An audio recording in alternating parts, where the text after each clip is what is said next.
I need everybody to like me. And if everybody doesn't like me, that's a problem. And it's not my problem, it's their problem. Because if everybody doesn't like me, I might have a breakdown. I don't know what I'll do.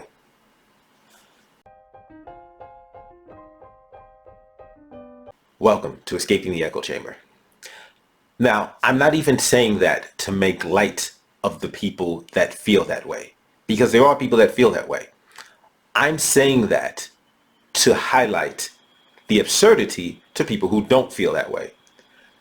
But right now, YouTube is discussing and trying out this little project of testing out of removing, or not even removing the dislike button, but hiding the number of dislikes from the public.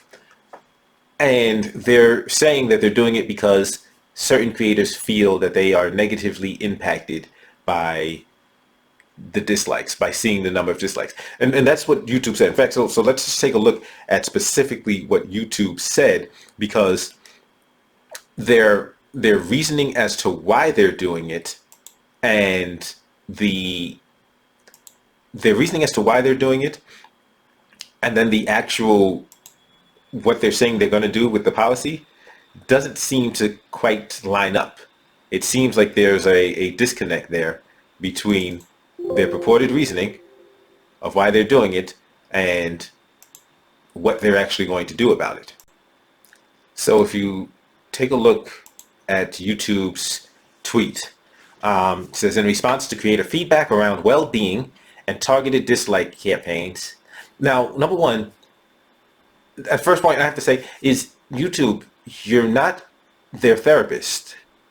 And what it's sounding like, because if you're saying well-being, it sounds like the language you're using sounds like you're talking about mental well-being. Because there seems to be no way in which this can impact physical well-being. So like this doesn't sound like any actual physical threats or physical danger to people. It does sound like mental well-being. If you're talking about financial well-being, that's like you're really, now that's a different story, and that's what people should be pushing back. But if you're talking about mental well-being, you are not their therapist, and they should have a therapist.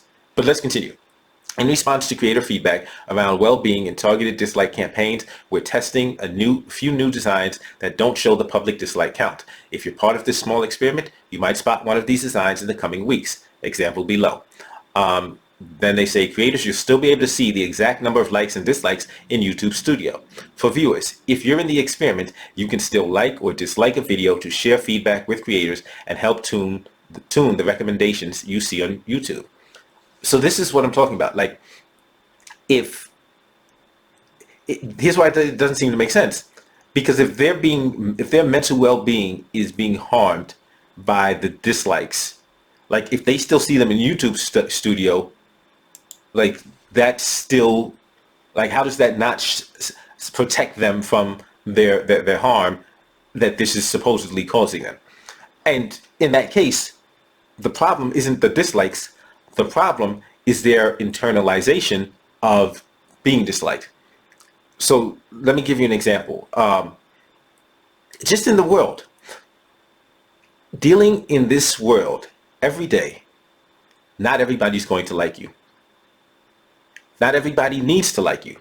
Not everybody should like you. Not everybody's going to agree with you, because now these likes and dislikes aren't even necessarily about the person. They're about the content. But we are dealing with a society that is catering more and more to mental fragility, and it's not actually helping. And you may say, listen, I know people who have suffered from depression and mental illness, and like, you're way out of line, you don't know. And I say to you, bullshit, I do know. I know from personal experience. I myself, as a survivor, having recovered from serious mental illness, and I can personally tell you, it's something I've told my therapist, my doctors in the past, that I was able to, and in recovery, one of the things that I needed to do was get to the roots of what caused my descent into, psychosis. Because I was psychotic. I was just gone. Delusional, deeply delusional. And it came from emotional fragility and refusal and an inability. And inability isn't, it's a seeming inability, but an unwillingness to accept darker sides of reality, bad, negative emotions, and negative realities. Like, these things happen. The world is not all rainbows and cookies. It's not. But we need to be able to accept that, to deal with that, and to persevere through that. That's what health is. That's what mental wellness is. Mental wellness isn't always being happy. Mental wellness isn't always being liked, everything going right for you. Mental wellness is being able to deal with negative situations, negative realities, negative relationships. I mean, people will not like you, people will disagree with you. This is something we have to be able to deal with as adults. Even younger people need to be learning and need to be taught how to deal with these things. So to YouTube acting as a therapist and not actually, doing the work of, and YouTube I don't think should be doing the work. I mean, there may be people giving certain advice, but still, when an individual is in that situation, I truly believe they need to be engaging in some type of therapy. And I recommend talk therapy, because the problem isn't that they're disliked. Their problem is their inability or unwillingness to accept being disliked. So there is an aspect, though, of what they're saying is public dislikes is the problem. And I don't get that. I mean, so you're saying that the person is worried that people will know that they're disliked. That again is like, stop, just run your platform. Run your platform and realize that, hey, this is, you're creating a product. We're content creators. That's what we do.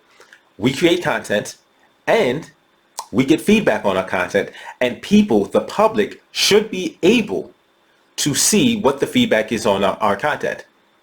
They may want, this may help them, inform them as to whether or not they want to engage in watching our content, or whether or not they actually want to continue to they want to click and see this. This may help them. And so what you're doing is you're doing a disservice to your customers, because the content creators, like, if you can't accept the public knowing that your product is not liked, well, then maybe you need a different line of expression of a business. If you're doing this professionally and making an income from this, maybe this isn't for you. If you don't want, I mean, I don't know what business is for you if you don't want you don't want the public to know the quality of your product or how people are reacting to your product, because people may be reacting because they don't like you. That's very well may be a possibility. The question is, we can do things about it if the problem is us. If the problem is toxic people, okay, you can address it, you can move on, and people that do know you, do like you, can say, hey, this guy isn't bad. We like this guy, we like this gal, we like this person. We're not going to turn off their content. We're going to continue to like it. We're going to continue to enjoy it. And the exchange of ideas through your content, through comments, and through the likes and dislikes, that's communication. That's all a part of it. For example, I want to show you something from my own channel. In 2019, I did a video on 3 reasons why I'm not voting for Bernie Sanders. Now, if you don't know, Bernie Sanders really was on the Democratic side. Bernie Sanders was the most popular candidate by far. If you see that the establishment had to unite, had to pull a whole lot of strings just to beat him, and that was their primary objective. Their primary objective was beating Bernie, not beating Trump. But I did my video on it, and I got more, I got more, almost 3 times as many dislikes as likes. Like, and I'm cool with that. And then there was comments. There was comments too. You know, people disagreeing with me, saying, "Oh no, this is we believe in Medicare for all." But you know what? The name of my channel is Escaping the Echo Chamber. That's the name of my channel. That's what I actually live for. I don't need to preach to the choir. I don't like preaching to the choir. Seeing a bunch of dislikes, it's like, okay, good. We can engage in dialogue. We actually have an opportunity to communicate, to express differing ideas. That's why if you look at my videos now, at the end of my videos, I tell people, feel free to give me a thumbs down. If you don't like what you've heard, if you disagree, give me a thumbs down. But I tell people, don't just give me a thumbs down and run away. Give me a thumbs down and comment below why. So I can either address it in the comments or in future videos. Because that's what we need. We need to stop being so obsessed with ourselves and self-absorbed. We need to realize that there's an entire world of different, so vastly different opinions, perspectives, feelings. We are not the centers of the universe. We need to get that through our skulls. Because that's the problem right now. Right now, you have people walking around there who believe that they are the center of the universe. That other people are responsible for their happiness. And not just that other people are causing them to be unhappy. Other people must change what they are doing in order for them to be happy. This level of self-absorption, of its self-centeredness, is not healthy. That's not healthy. That's not good for an individual's well-being.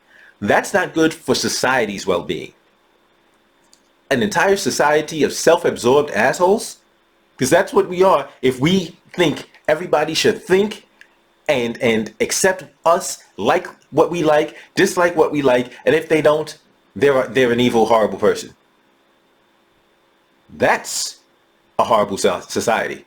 That's not a well-functioning, well-adjusted society.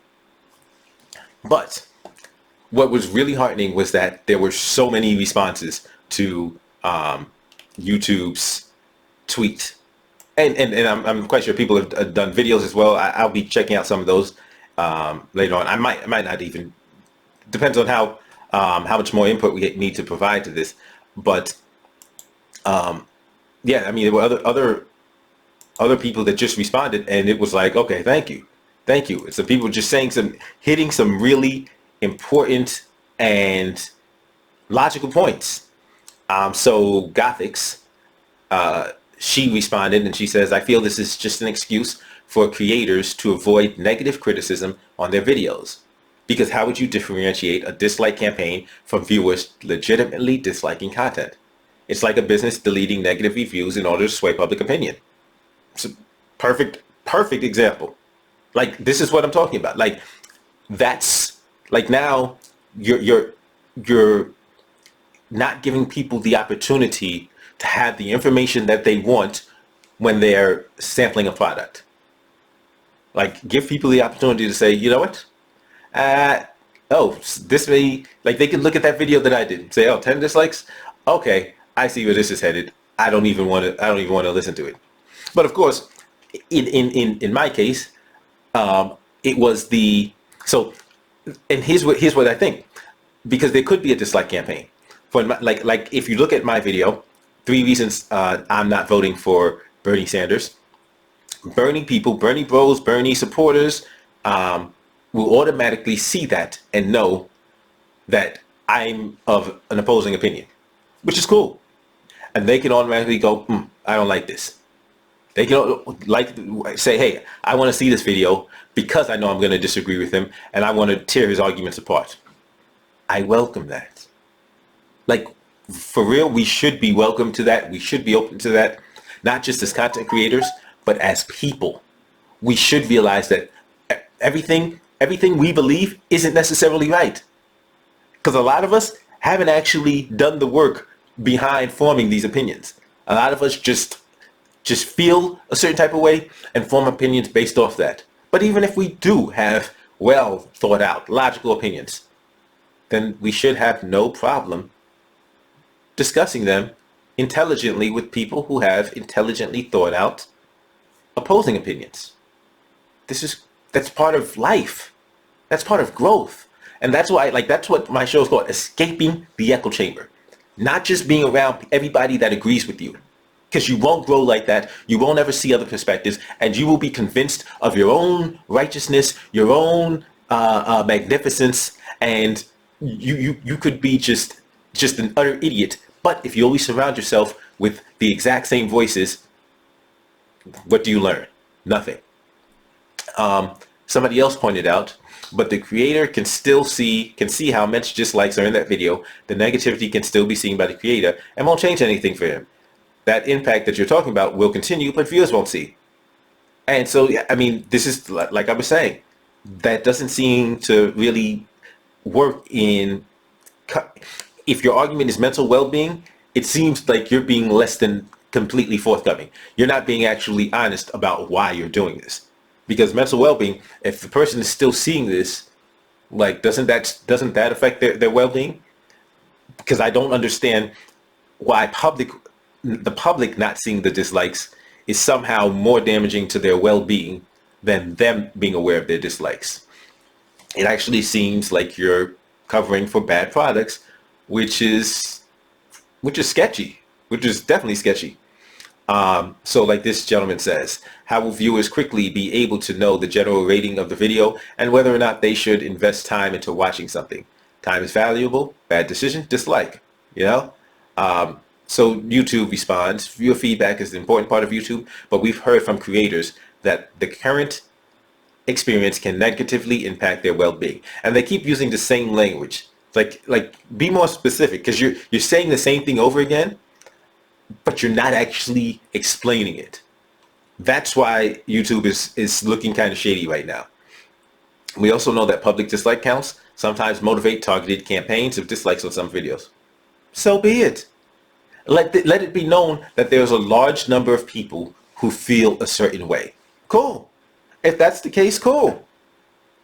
Okay, I do a video on Candace Owens. Candace Owens has a lot of supporters. A lot of people love Candace Owens. I don't care. Come with it. I welcome, like, give me your hate. Good. Boom. But like I say, don't just dislike and run. Comment. So we can have a battle of ideas, and we can see who's actually being logical and who's being a disingenuous windbag. Come on. But that's what it's about, the discussion, the exchange of ideas, the ability to hear opinions that aren't yours. So somebody else says, you said you're changing it for the creator's well-being, but still display the amount of likes to dislikes on the studio page. Unless I've misinterpreted the information you've provided, you've contradicted yourself. Likes and dislikes will still be visible in YouTube Studio. We're only changing the look and feel of the buttons, and this change could discourage behavior that causes unnecessary harm to creators. Like, this doesn't make sense from the information that they're displaying right now. It doesn't. But it is funny that one individual tweeted this. Wonder what caused this policy.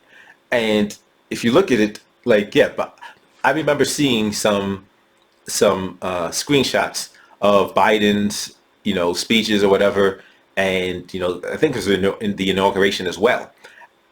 And I thought it was fabricated. And then when I actually went to the YouTube page and saw the ratio of dislikes, because he got ratioed like crazy. And it's like, wow, like, there's a lot of people that watch YouTube that don't like him. Got 2 million subscribers, the White House does, but yet, only 7,000 people liked, 7.5 thousand people liked his address or whatever his views were. Like, that's informative. That's informative. But now, if you're trying to stop that information from being provided, that's not about well-being. That's propaganda. See, there's a whole, you're not protecting people's mental well-being, you're protecting propaganda at that point. And of course, Eric July, as I knew he would. Not interested? This is fucking stupid. I agree wholeheartedly. It is. It's absurd. It makes no sense, and it's a horrible idea. But I'm going to reiterate. Mental health, and there are some people who are dealing with actual mental health issues. I'm not making fun of them. I'm not making light of their struggles. They need therapy though. And just pretending that if you pretend that the world is roses and rainbows for them, like, no, that's not helping. The key to being to improving your mental well-being is being able to deal with reality that not everyone agrees with you, not everyone likes you. Some people will actively dislike you, and some people will have valid reasons, some people won't have valid reasons, but guess what? That's their choice. That's life. Life isn't always going to be exactly how we want it to be. The mentally healthy thing, the mentally stable thing, is to be able to deal with it regardless. Is to not internalize what everybody else thinks of you. And it's not even that everybody else think that, but if there's a large number of people who disagree with you, who don't like you, okay. Large number of people don't like my opinions. Cool. I'm an individual. I'm a nonconformist. I understand that. Now, part of what I do is try to reach people and try to get them to see maybe, just maybe, there's another side, another perspective out there. That's what I do. Maybe they will respond, maybe they won't. But the fact is, being able to accept people have differing opinions, have different perspectives, won't always like us. That's healthy. That's mental wellness.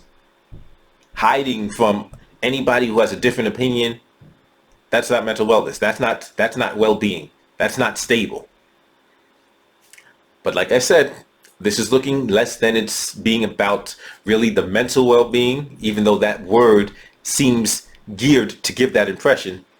But this seems to be about public perception and protecting public perception of certain people or institutions, which now seems less protective and more propaganda.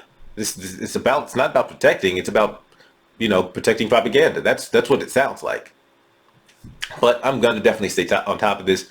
Like I said, I'm going to look at some of these other videos because I'm sure some of these other creators have done videos on it. So I'm going to look at them, see if there's other information out there, and I'll probably do a follow-up, maybe an actual video, maybe just in the comment section, maybe in the community section. But I sincerely hope YouTube does not go through with this because it's a monumentally bad idea. Of course, as always, give me a thumbs up, like, share, and subscribe, and comment below. And, of course, if you've disagreed with what I've said, you don't like me, you say, hey, wait, you don't like Bernie Sanders? Oh, wait, you don't like Candace Owens? I'm giving you a thumbs down. Feel free. Feel free to give me a thumbs down. Feel free. But, don't run. Don't run and hide after you give me the thumbs down. After you give me the thumbs down, comment below. I want to know why. And I will either address it in the comment section or in a future video. That's it for escaping the echo chamber. I'll see you next time.